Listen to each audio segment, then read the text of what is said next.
اور اللہ نے ہمیں حکم دیا سید الانبیاء سے جب تک محبت نہیں ہوگی تو میں اپنی محبت کو بھی تسلیم نہیں کروں گا۔ اے اللہ تو ہمیں بتا ہم نبی صلی اللہ علیہ وسلم سے تیرے حبیب سے محبت کے لیے ہم کیا کریں؟ اللہ نے ہمیں بتایا درود شریف کی کثرت کیا کرو، تو ہم درود شریف کی کثرت کے قائل ہیں۔ ہم نبی سے پوچھتے ہیں کہ آپ اللہ کے سفیر ہیں، یا رسول اللہ ہم آپ پہ درود کیسے پڑھیں؟ ہمارے نبی نے وہ بھی ہمیں بتا دیا، فرمایا جب دور ہو تو اللہم صلی علی محمد یہ والے درود پڑھا کرو، فرشتے مجھ تک پہنچا دیں گے، اور جب میری قبر پہ آگے پڑھا کرو تو الصلاۃ والسلام علیک یا رسول اللہ، میں ڈائریکٹ تمہارے درود کو سن لیتا ہوں۔ تو ہمارے پاس اس بارے میں بھی ہدایات کیا ہیں؟ واضح ہدایات ہیں۔ اور درود پڑھنے سے عقیدہ توحید مضبوط ہوتا ہے۔ کیوں؟ درود اصل میں دعا ہے اللہ سے، کس کے لیے؟ پیغمبر کے لیے۔ اس میں اور عقیدہ بنتا ہے کہ بھائی پیغمبر بھی اللہ کی رحمت کے محتاج ہے، تبھی تو ہمیں کہا جا رہا ہے پیغمبر کے لیے دعائیں مانگو۔ ہاں ہماری دعا کے محتاج نہیں ہے، اللہ نے تو ویسے بھی پیغمبر پہ رحم کرنا ہے، لیکن ہم انگلی کٹا کے اپنا نام شہیدوں میں لکھوا لیتے ہیں۔ تو ہمیں اللہ نے اپنے حبیب سے محبت کے اظہار کا یہ موقع دے دیا۔ ہم جب پیغمبر سے پوچھتے ہیں یا رسول اللہ ہر عبادت کے لیے کوئی خاص وقت ہوتا ہے جس میں اس عبادت کی فضیلت بڑھ جاتی ہے، روزہ عام دنوں میں رکھو 3 روزوں کا ثواب، 10 نیکیوں 10 روزوں کا ثواب، رمضان میں رکھو گے تو ثواب بڑھ جائے گا، تو یا رسول اللہ ہم آپ پہ جب درود پڑھیں تو کوئی ایسا دن ہے، کوئی ایسا ٹائم ہے جس میں درود پڑھنے سے ہمیں ثواب زیادہ ملے گا؟ آپ صلی اللہ علیہ وسلم نے فرمایا ہاں جمعے کے دن درود پڑھنے کا ثواب حدیث کا مفہوم ہے عام دنوں سے زیادہ ہے۔ اس لیے ہمارے جتنے بھی اکابر ہیں وہ جمعے کے دن درود شریف کی کثرت کیا کرتے تھے۔ یا رسول اللہ آپ اللہ کے حبیب ہیں، اللہ نے قرآن میں حکم دیا ہے من یطیع الرسول فقد اطاع اللہ، جو پیغمبر کو فالو کرے گا، پیغمبر کی بات مانے گا، وہ ایسے ہی ہے جیسے اللہ کی۔ تو آپ ہمیں بتائیے درود شریف ہم نے بلند آواز سے پڑھنا ہے یا آہستہ آواز سے؟ ہمارے نبی نے ہمیں تلقین کی کیسے؟ آہستہ آواز سے۔ یا رسول اللہ درود ہم نے انفرادی طور پہ پڑھنا ہے یا جتھے بنا کے پڑھنا ہے؟ آپ صلی اللہ علیہ وسلم نے فرمایا دیکھو آخر میں ایک جنتی فرقہ ہوگا، وہ ہوگا جس پر میں اور میرے صحابہ کا عمل۔ صحابہ نے جتھے بنا کے درود کی محفلیں نہیں لگائی ہیں، جس صحابی کو جہاں موقع ملا انہوں نے کثرت سے پیغمبر پر درود پڑھا۔ ہم نے اپنے اکابر کو دیکھا ہے، اپنے علماء کو دیکھا ہے، آج بھی بزرگان دین کو دیکھا ہے، کوئی مسجد کے اس کے کونے میں بیٹھ کے تسبیح ہاتھ میں لے کے درود شریف پڑھ رہا ہوگا، کوئی مسجد کے اس کونے میں بیٹھ کے میرے شیخ اور اپنے علماء مشائخ کو میں نے دیکھا ہے جب مسجد نبی میں جاتے ہیں 2 گھنٹے 1 گھنٹے 2.5 3 گھنٹے عصر سے مغرب تک کا پورا ٹائم پیغمبر صلی اللہ علیہ وسلم کے روضہ رسول کے نبی کے روضے کے قریب سارا ٹائم درود شریف میں گزار دیتے ہیں۔ یہ وہ طریقہ ہے جو پیغمبر سے محبت کا اظہار کا اللہ نے آپ کو بتایا ہے۔ اے اللہ ہم اور کس طرح سے آپ سے محبت کا اظہار کر سکتے ہیں؟ اللہ نے فرمایا کہ جو پیغمبر سے محبت کرنا چاہتا ہے اسے پیغمبر کے اخلاق اور عادات اپنی زندگی میں لانے پڑیں گے۔ ہمارے پیغمبر صلی اللہ علیہ وسلم جب رات کو تہجد کے لیے اٹھتے تھے تو اس کا خیال کیا کرتے تھے کسی کی آنکھ نہ کھلے۔ جب رات کے وقت آپ گھر میں تشریف لاتے اتنا آہستہ آواز سے سلام کرتے کہ جو جاگ رہا ہے وہ جواب دے دے، جو سو رہا ہے اس کی آنکھ نہ کھلے۔ لیکن ہم پیغمبر سے محبت کا اظہار کیسے کرتے ہیں؟ موبائلوں کے سگنل کیا ہو گئے؟ بند۔ یہ محبت کا اظہار کا کیا ہے؟ اتنے بڑے بڑے جلوس، ناچ گانے اور جو میوزک، موسیقی اور تھرکنا اور بھڑکنا اور روڈ بلاک کر دینا، سیکیورٹی کے مسائل کا کھڑا ہو جانا گورنمنٹ کے لیے، اور کس قدر لوگوں کو تکلیف اور اذیت پہنچنا، یہ پیغمبر صلی اللہ علیہ وسلم کی سیرت بولو نہیں ہے۔ یا رسول اللہ ہم آپ سے محبت کے اظہار کے لیے کون سا حلوہ پکا سکتے ہیں؟ ہم نبی سے محبت، جب تک پیغمبر سے محبت نہ ہو ایمان قابل قبول نہیں ہے، لیکن محبت کا انداز وہ ہوگا جو اللہ کے رسول نے بتایا ہے۔ یا رسول اللہ ہم آپ کی یاد میں کون سا حلوہ پکائیں، کتنی بریانی کی دیگیں آپ کی یاد میں؟ نبی نے فرمایا جو مجھے یاد رکھنا چاہتا ہے وہ روزے رکھے، کیونکہ نبی صلی اللہ علیہ وسلم نے فرمایا بخاری مسلم کی حدیث بدترین برتن جو بھر جائے وہ انسان کا پیٹ ہے۔ یا رسول اللہ ہم کتنا کھائیں آپ کی یاد میں؟ نبی نے فرمایا میری یاد میں مجھے خوش کرنا چاہتے ہو، اللہ کو خوش کرنا چاہتے ہو تو کھانا نہیں بلکہ کھانا چھوڑنا پڑے گا، ناغے کرنے پڑیں گے، روزے رکھنے پڑیں گے۔ آپ نے فرمایا بہترین روزہ داؤد علیہ السلام کا روزہ ہے، 1 دن روزہ 1 دن ناغا، 1 دن روزہ 1 دن ناغا۔ نہیں آئی بات میرا خیال ہے سمجھ میں؟ پیٹ بھرنے سے منع کیا، موٹاپے سے منع کیا۔ نبی صلی اللہ علیہ وسلم نے فرمایا، بخاری کی حدیث، سب سے بہترین امت میری، پھر اس کے بعد خیر القرون قرنی ثم الذین یلونہم ثم الذین یلونہم، پھر آپ نے فرمایا اس امت میں برائی آئے گی۔ وہ برائی کیا ہوگی؟ زیادہ کھانا، جس کی وجہ سے موٹاپا پھیل جائے گا۔ بخاری مسلم کی حدیث ہے، کھانے سے پتلا ہوتا ہے، موٹا ہوتا ہے۔ نبی فرما رہے میری امت میں جو سب سے پہلے برائی آئے گی جھوٹ اور موٹاپا۔ یہ بخاری کی حدیث ہے۔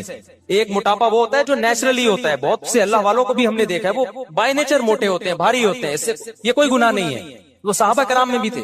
یہاں اس موٹاپے کی برائی بیان ہو رہی ہے جو حلوے مانڈے کھانے کی وجہ سے، چاہے 11ویں شریف کے نام پہ کھاؤ، چاہے 12ویں شریف کے نام پہ نہ کھاؤ، جب کھاؤ گے اس سے خدا خوش نہیں ہوگا۔ کھانے سے پرہیز کرو گے تو خدا کیا ہوگا؟ خوش ہوگا۔ آپ کہتے ہو ہم کھلاتے ہیں، کھاتے بھی تو ہو، اور جن کو کھلا رہے ہو وہ کون سا وہ لوگ ہیں جن کو 2 وقت کا کھانا نہیں ملا؟ وہ 6 محفلوں کے کھانے 11ویں چھوڑ کے آئے ہوئے ہوتے ہیں آپ کے پاس۔ ہم فراق یار میں گھل گھل کے ہاتھی ہو گئے، اتنے گھلے رستم کے ساتھی ہو گئے۔ یار کا فراق، یار کی جدائی، اس میں گھل گھل کے عاشق موٹا ہوتا ہے کہ دبلا ہوتا ہے؟ بولو نا، دبلا ہوتا ہے۔ لیکن شاعر کہہ رہا ہے آج کا جو عاشق ہے وہ یار کی جدائی میں گھل گھل کے ہاتھی ہو رہا ہے، بجائے پتلے ہونے کے کیا ہو رہا ہے؟ موٹا ہو رہا ہے۔ اتنا گھلتا ہے کہ رستم پہلوان کا ساتھی بن جاتا ہے۔ اسلام میں بھوکا رہنا سنت ہے، پھوڑنا پھاڑنا کھانا پینا یہ سنت نہیں ہے۔ 40 دن نبی کے گھر میں چولہا نہیں جلا، اور اگر آپ کھاتے ہو کھاؤ، مذہب کا لیبل مت لگاؤ اس پہ۔ کھانے پر پابندی نہیں ہے، مذہب کا لیبل تو مت لگاؤ نا کہ بہت ثواب کا۔ میں بھی جاتا ہوں، نہاری کھاتا ہوں، الحمدللہ پھوڑتا ہوں، لیکن یہ نہیں کہتا سنت پہ عمل کر رہا ہوں میں، یہ نہیں کہتا میں۔ بھائی دل چاہ رہا تھا کھا لیا ہم نے، مدذل لا لیا، جو سامنے آیا کھا لیا۔ سنت کا لیول نہیں، سنت جب ہے جب روزہ رکھوں گا، جس دن نہیں کھاؤں گا یار آج فاقہ کرو، پھر بتاؤں گا، ولاگ بناؤں گا، دیکھو آج میں فاقے سے ہوں، سنت ہے یہ۔ پھوڑنے پھاڑنے کے بھی ولاگ ہم بناتے ہیں بس نہاری کے فضائل سنانے کے لیے، اتنی مزے کی سنت سمجھ کے نہیں پھوڑتے آپ۔ آج ہماری سوسائٹی کھانے کو مذہب سمجھنا شروع کر دیا ہے۔ مذہب نہیں ہے کھانا، فاقے مذہب ہے، بھوکا رہنا مذہب ہے۔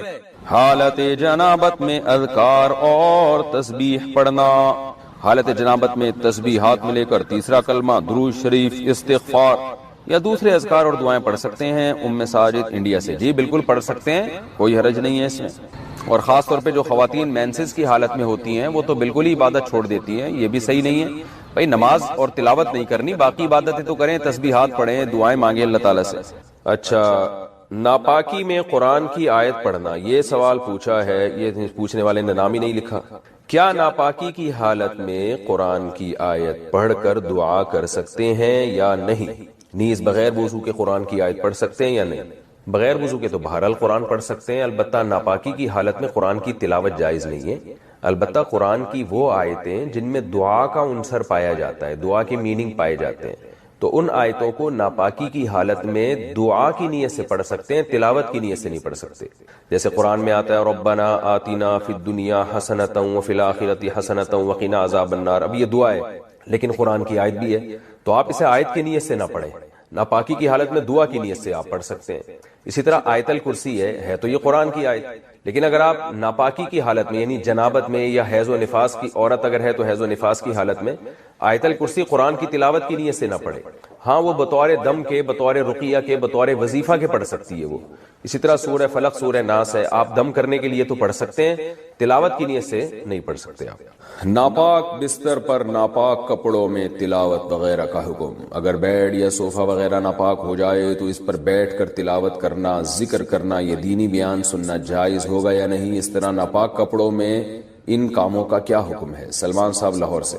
دیکھیں یہ سارے کام جائز ہیں کیونکہ طہارت نماز کے لیے شرط ہے، نماز کے علاوہ عبادت کے لیے طہارت شرط نہیں ہے، لیکن یہ بہرحال ادب کے خلاف ضرور ہے کہ جگہ ناپاک ہے، آپ وہاں بیٹھ کے قرآن کی تلاوت کر رہے ہیں، ناپاک کپڑے پہن کے کر رہے ہیں، تو یہ بہرحال ادب کے خلاف ہے، اس لیے اس سے اجتناب کرنا چاہیے۔ اس سے تلاوت کی اہمیت بھی دل سے نکل سکتی ہے، اور ہاں بیان سن لیں، اگر اس کو فوری طور پر پاک کرنے میں کوئی تکلیف ہو رہی ہے تو بیان سننے میں کوئی حرج نہیں ہے، لیکن تلاوت کرنا ناپاک کپڑوں میں یہ بہتر نہیں ہے۔ ناپاکی کی حالت میں آیت کریمہ پڑھنے کا حکم۔ کیا آیت کریمہ کا ختم بغیر وضو کے ناپاکی میں کیا جا سکتا ہے؟ نیز کیا خواتین دوران حیض آیت کریمہ پڑھ سکتی ہیں؟ فاطمہ بیگم انڈیا سے۔ آیت کریمہ جب تلاوت پڑھی جاتی ہے نا بطور وظیفے یا دعا کے، تو اس میں قرآن کی نیت نہیں ہوتی، اور علماء نے یہ بات بیان کی ہے فقہا نے کتابوں میں کہ قرآن کی کسی آیت کو بطور وظیفے کے یا بطور دعا کے پڑھا جائے تو وہ قرآن پھر قرآن نہیں رہتا، بلکہ وہ محض ایک دعا بن جاتی ہے، لہذا وہ ناپاکی کی حالت میں بھی پڑھی جا سکتی ہے۔ لہذا آیت کریمہ آپ اگر وظیفے کے طور پہ دعا کے طور پہ پڑھ رہی ہیں تو یہ کام ناپاکی کی حالت میں بھی ہو سکتا ہے۔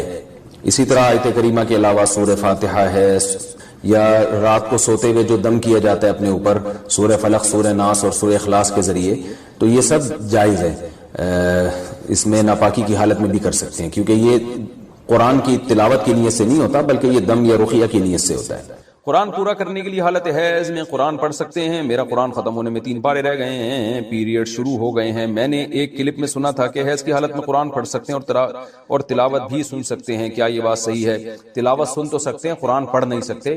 اس بارے میں میرا کلپ موجود ہے یوٹیوب پہ، محترمہ ڈاکٹر فرحت ہاشمی کا ایک ان کے حوالے سے ایک بات چلی تھی، اور جو ان کی اکیڈمی میں کام کرنے والی خواتین ہیں انہوں نے ایک فتوے کو وائرل کیا تھا جس میں یہ بتایا گیا تھا کہ حالت حیض میں بھی عورت قرآن کو ہاتھ لگا سکتی ہے۔ اس پر میں نے کلپ ریکارڈ کروایا تھا، تو میں محترمہ ڈاکٹر فرحت ہاشمی صاحبہ کا حوالے سے دے رہا ہوں کہ میرا نام لکھ کے نا جب یہ سرچ کریں گے تو اس پہ وہ کلپ آپ کے پاس آ جائے گا، تو اس میں پہلے پورا مدلل اس پر میرا بیان ہے دلائل کے ساتھ کہ حالت حیض میں عورت قرآن کو ہاتھ نہیں لگا سکتی۔ مقصد خدا نخواستہ ڈاکٹر فرحت ہاشمی صاحبہ پر تنقید کرنا نہیں ہے کہ علمی مسئلے میں ان سے اختلاف کرنا ہے، اور مجھے یہ یقینی بھی معلوم نہیں ہے کہ ڈاکٹر فرحت ہاشمی صاحبہ کی رائے کیا ہے اس بارے میں۔ کسی نے مجھے بتایا تھا کہ ان کی یہ رائے ہے اور وہ اس کو پروموٹ کرتی ہیں کہ حالت حیض میں عورت قرآن کو ہاتھ لگا سکتی ہے، تو اس پر میں نے دلائل سے ایک بات ریکارڈ کروائی تھی، وہ آپ سرچ کر لیں۔ قطع نظر اس سے کہ باقی ڈاکٹر فرحت ہاشمی ایسا کہتی بھی ہیں کہ نہیں کہتی، واللہ عالم، باقی ڈاکٹر فرحت ہاشمی صاحبہ کا جو ایک کام ہے ماشاءاللہ قرآن کی خدمت کے حوالے سے، اس کا میں بہرحال معترف ہوں۔ کراچی سے ایک خاتون نے سوال پوچھا ہے کہ ایام حیض میں غیر یقینی صورتحال ہو تو غسل کب کریں؟ حیض کے آخری دنوں میں جب ہمیں دن میں صرف یہ 1 یا 2 بار اسپاٹنگ ہوتی ہے، یقین نہیں ہوتا کہ اب خون آئے گا یا نہیں، تو ہمیں غسل کرنے کے لیے کتنا انتظار کرنا چاہیے؟ نیز اگر ہم نے انتظار کیا اور بلیڈنگ نہ ہوئی تو کیا ان نمازوں کی قضا کرنی ہوگی؟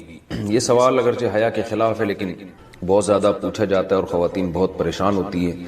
دیکھیے، جب کم سے کم حیض کی مدت 3 دن ہے، 3 دن کے بعد کسی خاتون کو جب حیض آنا رک جائے تو خواتین کو اپنی عادت کا علم ہوتا ہے، اگر غالب گمان ہو کہ اب دوبارہ بلڈ نہیں آئے گا، حتیٰ کہ اسپاٹنگ بھی نہیں ہوگی، غالب گمان قریب یقین ہو، تو ان پر لازم ہے کہ وہ غسل کریں اور نماز شروع کر دیں۔ لیکن اس کے بعد اگر 10 دن کے اندر اندر دوبارہ ذرا سی بھی بلیڈنگ ہو گئی، ذرا سی بھی، تو اس کا مطلب یہ تھا کہ وہ جو نماز پڑھی تھی وہ ناپاکی کی حالت میں پڑھی تھی، لہذا وہ نمازیں لوٹانے کی تو ضرورت نہیں ہے کیونکہ وہ نماز ہوئی نہیں سرے سے، لیکن جیسے ہی اسپاٹنگ ہو تو دوبارہ سے رک جائیں نماز پڑھنے سے، اور پھر جب غالب گمان ہو کہ اب دوبارہ بلیڈنگ نہیں ہوگی تو دوبارہ غسل کر کے نماز شروع کریں۔ تو یہ ہے، تو ان کا جو اصل سوال تھا کہ ہمیں غسل کے لیے کتنا انتظار کرنا پڑے گا، تو اپنا غالب گمان دیکھنا پڑے گا آپ کو۔ جب غالب گمان ہو جائے کہ اب بلیڈنگ بالکل بھی نہیں ہوگی تو آپ پر لازم ہے کہ آپ غسل کریں اور نماز پڑھیں، اور اگر اس کے بعد یعنی غالب گمان نہیں ہے یہ بلکہ ایک تردد ہے کہ شاید ہو شاید نہ ہو، تو پھر غسل کرنا لازم نہیں ہے، کیونکہ الیقین لا یزول بالشک، یقینی چیز تھی حیض کا ہونا، اس کا ختم ہونے کا جب تک یقین نہیں ہوگا تو غسل نہیں کیا جائے گا۔ البتہ بعض دفعہ ایسے ہوتا ہے کسی خاتون کا خیال یہ ہوتا ہے کہ اب دوبارہ مجھے بلیڈنگ ہوگی، اور اس خیال سے انہوں نے غسل ہی نہیں کیا، تو پھر پتہ چلا کہ بلیڈنگ تو نہیں ہو رہی، تو پھر جو نماز قضا ہوئی ہے اس کی قضا بھی کرنی پڑے گی۔ خواتین کو اس کا بہت خیال کرنا چاہیے کہ جب ایام ہوں ان کے مینسز کے تو وہ نماز کی بہت زیادہ حفاظت کریں۔ قرآن مجید میں اللہ تعالیٰ کے ارشاد حافظوا علی الصلوات، نمازوں کی حفاظت کرو، محافظت، تو محافظت اسی طرح سے ہوتی ہے، اس کا خیال کرنا پڑتا ہے۔ تو فجر کی نماز اکثر خواتین کی گول ہو جاتی ہے کیونکہ وہ سوتے ہوئے میں گزر رہی ہوتی ہے اور اس دوران بلیڈنگ بند ہو چکی ہوتی ہے، تو جب خواتین کو اندازہ ہو کہ ان کے ایام حیض پورے ہو گئے ہیں، جیسے کسی کو 4 دن آتا ہے، کسی کو 5 دن آتا ہے، ایک عادت ہوتی ہے ہر عورت کی، تو 4 دن جیسے آنے کی عادت ہے، تو 4 دن کے بعد پھر ان پر لازم ہے کہ وہ صبح صادق کے وقت اٹھ کر دیکھیں کہ ہمیں بلیڈنگ آ رہی ہے یا بند ہو گئی ہے۔ ایسا نہ ہو کہ سوتے سوتے میں نماز ہی قضا ہو جائے۔ تو اگر بلیڈنگ بند ہو گئی ہے تو اس وقت غسل کر کے فجر پڑھیں. اور اگر بعض دفعہ یہ بھی ہوتا ہے کہ عشاء کی نماز بھی لازم ہو جاتی ہے. مثال کے طور پر صبح صادق کا وقت شروع ہو رہا ہے 5:30 پر، 5:30 بجے صبح. تو اب رات کو تو خاتون کا خیال یہ تھا کہ بلیڈنگ ہو رہی ہے اور آخری دن ہے ان کا ایام حیض کا، تو ان پر لازم تھا کہ وہ صبح صادق سے پہلے اٹھ کے دیکھیں کہ واقعی بند ہو چکی ہے یا نہیں. اگر بند ہو چکی ہے تو پھر یہ عشاء کی نماز بھی واجب ہے، عشاء کی نماز بھی پڑھنی پڑے گی آپ کو. تو بعض خواتین بالکل اس میں غفلت سے کام لیتی ہیں. میں یہ نہیں کہہ رہا کہ ابھی بلیڈنگ شروع ہوئی ہے تو رات کو دوبارہ ہر رات کو اٹھ کے دیکھنا شروع کریں کہ بلیڈنگ ہے یا نہیں ہے. تو جو عادت ہے اس کو تو گزرنے دیں. 3 یا 4 دن کی کسی کو عادت ہے، کسی کو 5 دن کی عادت ہے. لیکن جس دن یہ احتمال شروع ہو جائے کہ اب بلیڈنگ رک سکتی ہے تو اس دن عشاء کی نماز اور فجر کی نماز میں خاص طور پر خیال کریں، کیونکہ یہ 2 نمازیں سوتے میں گزر جاتی ہیں. نماز کی ہر رکعت میں سورہ اخلاص پڑھنا. فرض نماز میں ہر رکعت میں سورہ اخلاص پڑھ سکتے ہیں. خلیفہ شاہ نیو یارک سے پڑھ سکتے ہیں، نماز ہو جائے گی. حدیث میں آتا ہے ایک صحابی نماز میں بار بار سورہ اخلاص پڑھتے تھے. آپ نے ان کو بلا کے پوچھا، انہوں نے کہا مجھے اس سے محبت ہے، تو آپ نے ان کو جنت کی بشارت دی. تو اگر کسی کو عقیدہ توحید سے محبت ہے، اللہ تعالیٰ کی توحید ہے، اس میں اس نیت سے پڑھتا ہے تو انشاءاللہ کوئی حرج نہیں ہے. لیکن نارملی یہ عمل ناپسندیدہ ہے. صحابہ نے شکایت بھی اسی وجہ سے کی تھی نا کہ نبی کا عام معمول یہ نہیں تھا. تو بہتر یہی ہے کہ ایک رکعت میں کوئی سورت پڑھیں، دوسری میں دوسری پڑھیں، تیسری میں تیسری سنتیں پڑھ رہے ہیں تو تیسری میں کوئی اور سورت. بہتر یہی ہے. کبھی کبھار اگر ہو جائے تو کوئی حرج نہیں ہے. عصر سے پہلے نفل نماز کا حکم. عائشہ صاحبہ نیو یارک سے پوچھتی ہیں عصر سے پہلے نفل نماز پڑھ سکتے ہیں؟ پہلے جتنی چاہیں پڑھیں، بعد میں نہیں پڑھ سکتے.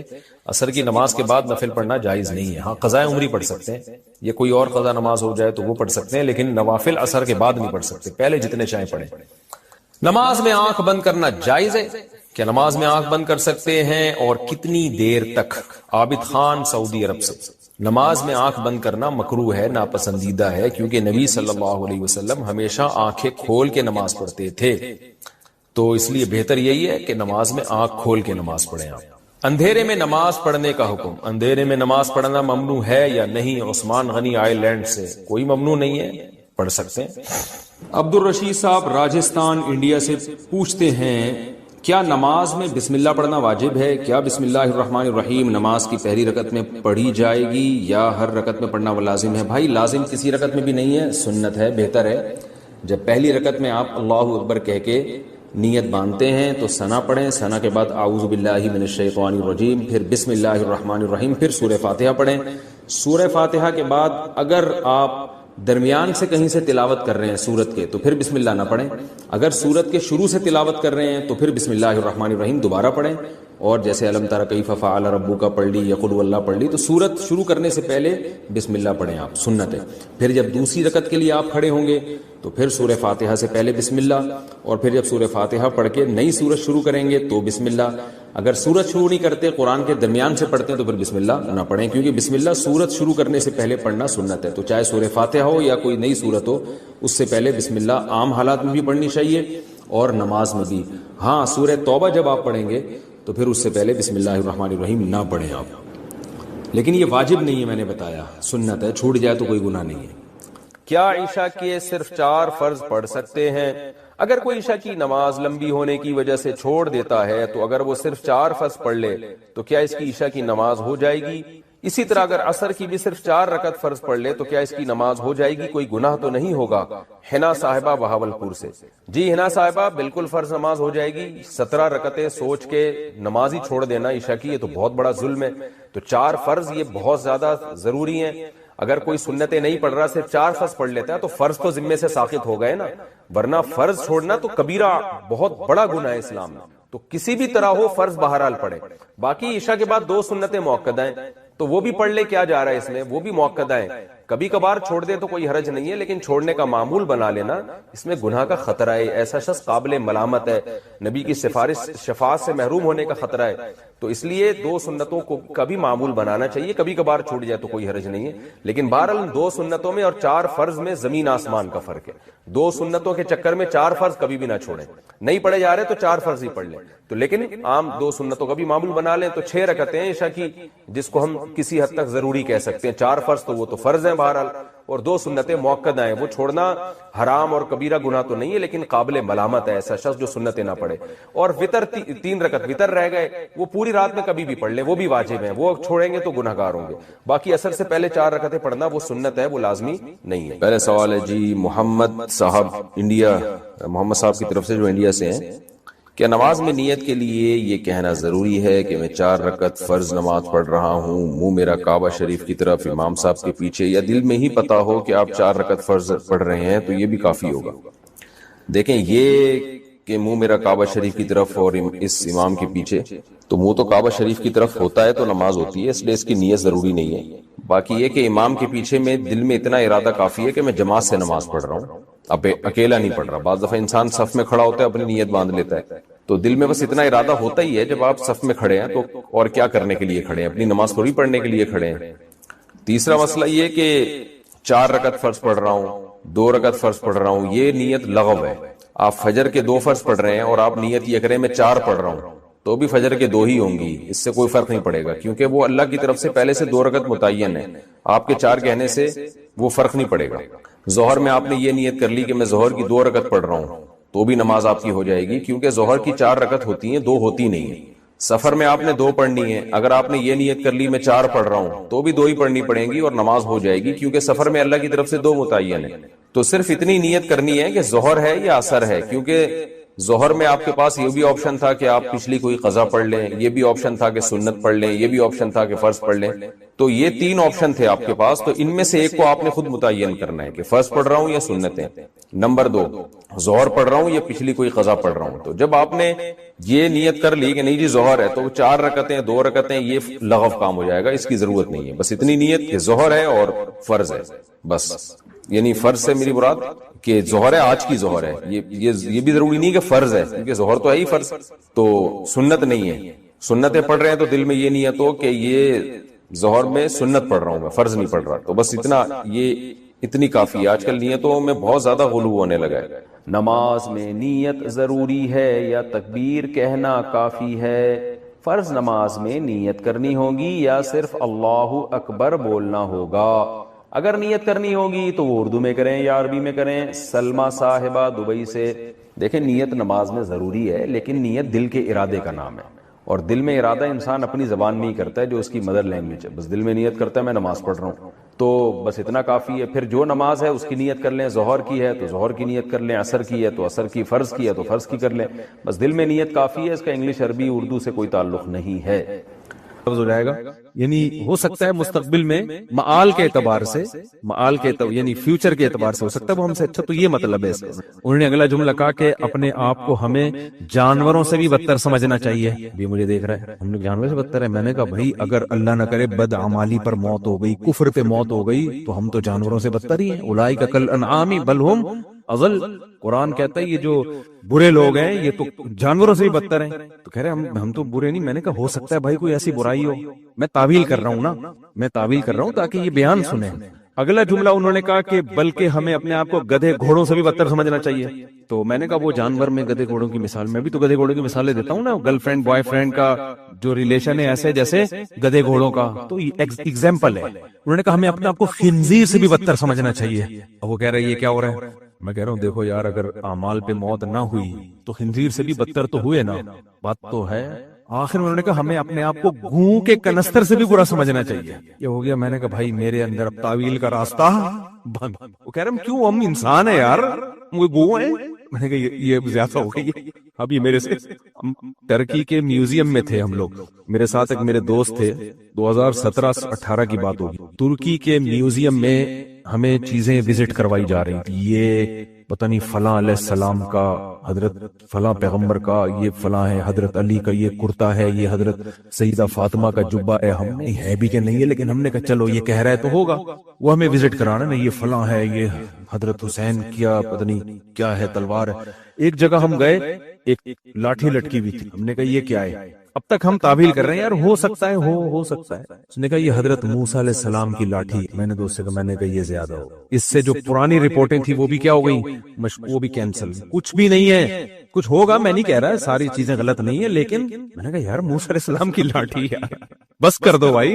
تو پھر لطیفہ یاد آتا ہے مجھے, وہ ایک آدمی کہنے لگا کہ دو پھینکو بیٹھے ہوئے تھے نا, ایک نے کہا ہمارے دادا کا اتنا بڑا استبل تھا, اس میں گھوڑا اگر 500 سال بھی دوڑتا نا وہ استبل ختم نہیں ہوتا. اس نے کہا بھائی میرے دادا کے پاس اتنی بڑی لاٹھی تھی, یہیں سے بیٹھ کے چاند سورج کی سیٹنگ کرتے رہتے تھے بیٹھ کے نا, لاٹھی سے یہ والا ستارہ ادھر لے جاؤ, یہ والا ستارہ ادھر لے. سامنے والے بولا بھائی اتنی بڑی لاٹھی تیرے دادا رکھتے کہاں تھے؟ جھوٹ بول رہے, کہہ رہے تیرے دادا کے استبل میں رکھتے تھے. وہ کہاں رکھتے تھے؟ تیرے دادا کے استبل میں. یہ جو بتایا تھا, یہ منہ مبارک کے نام پہ اتنا جھوٹ بولا جاتا ہے. ہر سال کہیں نہ کہیں ربیع الاول میں منہ مبارک کی زیارت ہو رہی ہے. خدا کے بندو, جیسے نبی کی پر جھوٹی بات منسوب کرنے کے بارے میں نبی نے فرمایا من کذب علی متعمدا فلیتبوأ مقعدہ من النار, جو مجھ پہ جھوٹ باندھے وہ اپنا ٹھکانہ جہنم میں بنا لے. تو ایسے ہی نبی کی طرف کسی جھوٹی چیز کی نسبت کرنے والا بھی اپنا ٹھکانہ جہنم میں بنا لے. یہ منہ مبارک پاکستان میں کس کے پاس کہاں سے آ گیا بھائی؟ تیرے پاس دبئی میں زیارت ہو رہی ہے, ہر چھٹے آدمی کے پاس منہ مبارک کے نام پہ لوگوں کو بیوقوف بنا رہا ہوتا ہے وہ. تو یہ ایسا نہیں ہے, کوئی بھی ایسا کہے نا منہ مبارک ہے, نہیں بھائی کوئی سند نہیں ہے ہمارے پاس اس کی کہ یہ نبی صلی اللہ علیہ وسلم کا کہ بال مبارک ہیں.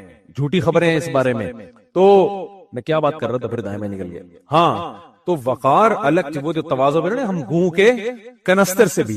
اب مسئلہ یہ ہے کہ مجھے بھی اب ہنسی آنے لگی کہ یار یہ زیادہ ہو گئی. اب میں نے کہا یار اتنی پروقار محفل ہے اور مجھے ہنسی آئے گی اور پھر لوگ بولیں گے مفتی طارق مسعود صاحب ہو کے ہنس رہے ہیں بیان میں. میں نے بڑی مشکل سے سب, خیر جب میں باہر نکلا تو پھر میں کھلکھلا کے ہنسا ہوں. میں نے کہا یار یہ تواضع کی سپرلیٹو ڈگری ہے. ہوں کا کنستر بھی میں نے کہا یار زیادہ ہو گئی ہے بھائی.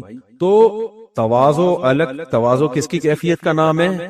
دل کی کیفیت کا. تو وقار کا مطلب یہ, یعنی تواضع کا مطلب یہ نہیں اپنی آنکھوں کا میں خاکسار. میں لطیفہ سنایا تھا نا, ایک آدمی نے پوچھا آپ کا نام کیا ہے؟ اس نے کہا کلب حسین, حسین کا کتا. اس نے کہا آپ کا نام کیا؟ اس نے کہا خنزیر اللہ, یعنی وہ حسین کے کتے سے بھی زیادہ اپنے آپ کو نیچے گرا دیا اس نے, کہ جب نام میں اتنی تواضع چل رہی ہے تو ہم تم سے بھی چاہ رہا تھا. تو تکبر بری چیز ہے, لیکن وقار کیا ہے؟ اچھی چیز. وقار کا مطلب آپ کے کپڑے استری ہوئے ہوئے ہوں. ہمارے شیخ حضرت مفتی رشید احمد صاحب بہت اللہ والے بزرگ تھے. دنیا کی محبت یقینی دعویٰ کسی کے بارے میں نہیں کرنا چاہیے, لیکن اگر میں حلف بھی اٹھا لوں نا کہ ان میں دنیا کی محبت نہیں تھی, نہ شہرت کی لالچ, نہ دولت کی لالچ, نہ تکبر. ظاہریت جو ہم جانتے ہیں, یقینی دعویٰ کسی کے بارے میں کرنے کی اجازت نہیں ہے, لیکن وقار اس قدر تھا. حضرت بغیر استری کے کپڑے کبھی نہیں پہنتے. حالانکہ مشہور کیا ہے؟ سادگی. اور حضرت کے ہاں جو امام ہوتا تھا نا, اس کو بھی یہ تھا کہ چنٹیں نہ پڑی ہوئی ہوں اور استری والے کپڑے ہوں, پورے سیدھے. سمجھ رہے؟ امام میں حضرت نے ترجیح دیتے تھے کہ دبلا امام اور بھاری جسم والا امام, اگر کمپٹیشن ہو تو دبلے کو رکھتے تھے. فرماتے تھے جو بھاری جسم والا امام ہے, جب وہ رکوع سے اٹھتا ہے اس کی کرتا پیچھے اٹکنے کا خطرہ ہوتا ہے. مجھے بہت الجھن ہوتی ہے منظر دیکھ کے. یہاں بھی نہیں اٹکنے دیتے تھے کمر میں. تو بالکل حضرت کا یہ تھا کہ صفائی ستھرائی اور کپڑے کیسے ہوں؟ سیدھے ہوں. وائٹ کپڑے پہنتے تھے اور کوئی کلر نہیں پہنتے تھے. نفاست تھی, یہ وقار تھا. پہن سکتے ہیں کوئی بھی کلر کے کپڑے پہن سکتے ہیں, ان کا یہ تھا وائٹ کپڑے. بعض ہم نے لوگوں میں کلچر دیکھا کندھے پہ رومال رکھتے ہیں, پھر وہ رومال منہ میں ڈال کے جا رہے ہوتے ہیں. حضرت نے کسی مولانا کو دیکھ لیا کہ کندھے پہ رومال, اور وہ رومال جو ہے نا منہ میں رکھ کے کہیں باہر سفر. حضرت نے غصہ کیا, یہ کیا منہ میں اب رومال منہ میں رکھا ہوا ہے آپ نے؟ اول تو رومال کندھے پہ ڈالا کیوں ہے؟ ضرورت کیا ہے اس کی؟ لیکن چلو بعض لوگوں کا کلچر ہوتا ہے, وہ کندھے پہ رومال رکھتے ہیں, ان کا کلچر ہے. تو تبھی دیکھو دین جو ہے نا, دین یہ صرف کتابوں سے نہیں آتا. دین کو سمجھنے کے لیے اہل اللہ کی صحبت بہت ضروری ہے. صرف کتابی دین ہوگا نا تو تواضع پہ جب کوئی رسالہ پڑھے گا تو خاکسار بن جائے گا. صحیح ہے نا؟ کیا بن جائے گا؟ خاکسار. اور وہی گوں کا کنستر, اور میں گھٹیا انسان, میں بہت ذلیل, میں یہ میں فلانا, اور عجیب سا بن جائے گا وہ. اور جب وہ بیان سنے گا تکبر کے خلاف یا تکبر کے خلاف کتابیں پڑھے گا تو وقار بھی جائے گا اس سے. وہ فرق نہیں کر پائے گا کہ باوقار شخص اور متکبر شخص میں فرق ہوتا ہے. سادگی پہ جب بیان سنے گا تو ناڑا لٹک رہا ہوگا اس کا, اس کو سمجھے گا حضرت جی کیا ہیں؟ سادہ ہیں, کیونکہ ناڑا ان کا ہر وقت میرا تو نہیں لٹک رہا بھائی. تو بعض لوگ ہوتے ہیں ناڑے لٹک رہے ہوتے ہیں کہیں اول جلول سے, عجیب, ایک پائنچا گھٹنے تک, دوسرا پائنچا نیچے تک. حضرت جی کہیں جی سادہ بہت ہے. سادہ نہیں ہے حضرت, وہ ایٹیٹیوڈ نہیں ہے. سمجھ رہے ہیں؟ حضرت کو تھوڑا سا تھوڑا سا سیٹنگ پہ لانے کی ضرورت ہے. پھر یہ جو ہر چیز میں اول جلول ہی ہوں گے، پھر یہ ہر چیز میں اول جلول ہوں گے. یہ جو نعرہ لٹک رہا ہوتا ہے نا، اس پہ ایک لطیفہ ہے، کبھی اکیلے میں آؤ گے تو سناؤں گا، پبلک میں سنانے کا نہیں ہے. کچھ لطیفے ہم نے سنبھال کے رکھے ہوئے ہوتے ہیں، وہ کاپی رائٹ ہے، وہ خاص لوگوں کو پارسل کرتا ہوں، ہر ایک کو سناتا بھی، جس کا ظرف چھوٹا ہے اس کو تو سناتا بھی نہیں وہ لطیفے. بہت بڑے اعلیٰ ظرف کے لوگ ہوتے ہیں، ان کے لیے میں نے وہ لطیفے رکھے ہوئے ہوتے ہیں، وہ صرف انہی کو کاپی رائٹ ہے. سوچتا ہوں پیسے لے کے سنایا کروں میں، اتنے قیمتی لطیفے ایسے ہی ضائع نہ کروں میں. خیر، تو وقار ایک الگ چیز ہے اور تکبر بالکل الگ چیز. وقار شریعت میں مطلوب ہے، تکبر انتہائی بری چیز ہے. تکبر نام ہے دل کی کیفیت. تو ہم تکبر بطر الحق، حق کا انکار. کوئی غریب آیا آپ کے پاس، وہ چونکہ وہ چھوٹا ہے، وہ اپنا حق مانگ رہا ہے، ادھر دھونس جما رہے ہو آپ. اکثر تکبر کا اندازہ ہو جائے گا میاں بیوی کے جھگڑوں میں. بیوی کا خاندان غریب ہے، اپنے حق کے لیے لڑ نہیں سکتی، تو کیسے دبائے گا میاں اس کو؟ اس کے حقوق نہیں دے گا، بات بات پہ مارے گا، ڈانٹے گا، گالیاں دے گا. کیوں؟ اس کے حقوق کے لیے لڑنے والا کوئی بھی نہیں ہے. یہ کیا ہے؟ کبر. آپ اپنی اوقات بھول رہے ہو.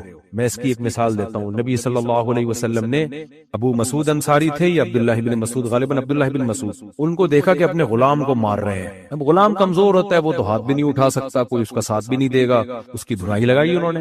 نبی صلی اللہ علیہ وسلم نے دیکھ لیا، آپ نے فرمایا اللہ اقدر علیک منک علیہ. اے ابن مسعود، تم جو اس غلام کو مار رہے ہو نا، تو جتنی تمہیں اس کے اوپر قدرت ہے سزا دینے کی، اللہ کو تم پہ اس سے بھی زیادہ قدرت ہے تمہیں سزا دینے کی. عبداللہ بن مسعود ایک دم خوفزدہ ہو گئے اور فوراً کہا ہوا عتق لوجہ اللہ، یا رسول اللہ یہ اللہ کے لیے آزاد. غلام آزاد کرنے کا مطلب پتہ ہے کیا ہے؟ اس زمانے میں کسی کے پاس 0 میٹر لینڈ کروزر ہو کروڑوں روپے کی، اور وہ اٹھا کے کسی کو گفٹ کر دے، یہ مطلب ہوتا تھا غلام آزاد کرنے کا. غلام سے زیادہ قیمتی چیز اس زمانے میں کوئی بھی نہیں تھی، کیونکہ انسان ہے جو آپ کو اس پر ملکیت ہے، 100% آپ کے کنٹرول میں ہے. غلام جو کمائے گا وہ مولا کا ہوگا. سمجھ رہے؟ غلام کا جو تصور ہے نا، جو کچھ کمائے گا تو وہ مالک اس کا کون ہے؟ اس کا مالک وہ ہے جو غلام کا مالک ہے. اس کی گردن جکڑی ہوئی ہے غلامی کے توق میں، اس کی اپنی کوئی حیثیت نہیں ہے. مالک کے ذمہ صرف یہ ہے کہ اس کے کھانے پینے کا انتظام کرے، سارے کام وہ کرے گا بغیر تنخواہ کے. یہ مطلب تھا غلام کا. تو جب آپ غلام، خادم الگ چیز ہے، ملازم الگ چیز ہے. ملازم غلام نہیں ہوتا، سمجھ رہے ہیں؟ ملازم سے تو ایک ایگریمنٹ ہوتا ہے نا کہ آپ نے جاب کر رہے ہیں، اتنی تنخواہ ہے، وہ جب چاہے جاب چھوڑ کے چلا جائے. غلام کا مطلب وہ نہیں چھوڑ کے جا سکتا کچھ آپ کو، جب تک آپ اس کو آزاد نہ کریں. کروڑوں روپے کی ملکیت ہے وہ. اور عبداللہ بن مسعود تو تھے بھی مسکین اور غریب صحابی، تو اتنا خوفزدہ ہو گئے، فرمایا یا رسول اللہ ہوا عتق لوجہ اللہ، یہ اللہ کی رضا کے لیے کیا ہے؟ آزاد. کیونکہ میں ڈر گیا ہوں. تو اس سے پتہ چلتا ہے بعض دفعہ طاقتور کمزور کے ساتھ ظلم زیادتی کر رہا ہوتا ہے. کیوں؟ اس لیے کہ طاقتور اپنی اوقات بھول جاتا ہے. وہ بھول جاتا ہے کہ بھائی ہم سے بھی کوئی ہے جو ہمیں بھی سزا دے سکتا ہے، ہمیں ٹرک کے نیچے لا کے مار سکتا ہے، ہمیں کسی وائرس کے ذریعے ہلاک کر سکتا ہے، ہمیں کسی ایسے غم میں ڈال سکتا ہے کہ جس غم سے ہم زندگی بھر نکل ہی نہ پائیں. لیکن وہ جب اپنی اوقات بھولتا ہے، وہ سمجھتا ہے میرے پاس گاڑی ہے، میرے پاس بنگلہ ہے، میرے پاس